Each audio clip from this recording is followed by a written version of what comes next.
Ivan Duque is supposed to be market-friendly. He's supposed to be open. However, at the same time, he was against a peace treaty that Juan Manuel Santos brokered. So are we going to see an effect on the supposed peace dividends? Well, actually, he is opposed to portions of the deal, right? I mean, it's not that he's against peace, but he says that the deal has been a bit too lenient in some portions, especially, he doesn't want to see people who he says have blood on their hands sitting on Colombia Congress, for example. So we can expect him trying to review portions of that agreement. How fast will he be able to make some of the changes that he wants in relation to markets? Well, that seems a little bit more easy because it hasn't been ratified by Congress. So one of his key points, campaign points, that he wants to bring some corporate taxes down, right? He wants to make Colombia just pro-business, more friendly in terms of legislation. So we have to see, he's probably going to come in everything that he can, gathering the momentum. This has been quite a decisive victory for him. So he will try probably to move pretty fast on market-friendly reforms. You talked about those corporate taxes. What happens then to their precarious hold on their investment-grade credit rating? Yes, that's one tricky issue. Colombia has challenges, right? The economy needs to grow a little faster. They have an immigrant crisis, brewing in with Venezuela. Unfortunately, cocaine production is increasing again. So the question is how to boost growth without just spending a lot of money and letting the budget deficit balloon suddenly. How do relations with the United States change? He's very closely tied to Marco Rubio, for example. Well, it remains to be seen, right? Ultimately, Colombia has been a big ally of the United States in the war against drugs in Latin America, right? So obviously, he has strong positions about a portion of the peace agreement.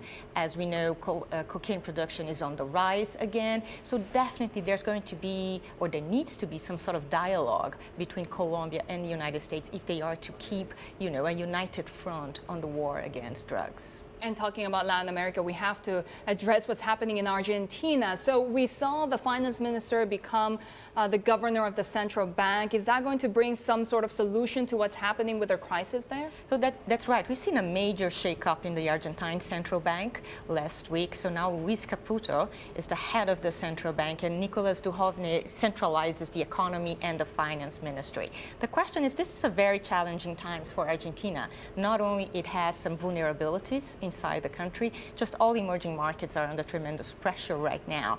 Markets really like him. He has a lot of credibility. He comes from JP Morgan, Deutsche Bank. He negotiated the whole holdout situation with Argentina. So he comes with goodwill. But let's face it, it's quite a difficult task there. How long will markets give Argentina? There's been a lot of volatility already. How much, cash is fleeing? Well, they do have the 50 billion credit line with the fund. They vote this week, so they probably are going to disburse and take some of this money pretty quickly. So that obviously is very good for Argentina. But markets today are not doing very well. Again, most of Argentine assets are under pressure today. So what I think we need to see is very steady hand and very coordinated actions between the central bank and the presidency in terms of comprehensive reforms for Argentina. Yeah, how much did that IMF credit line actually help?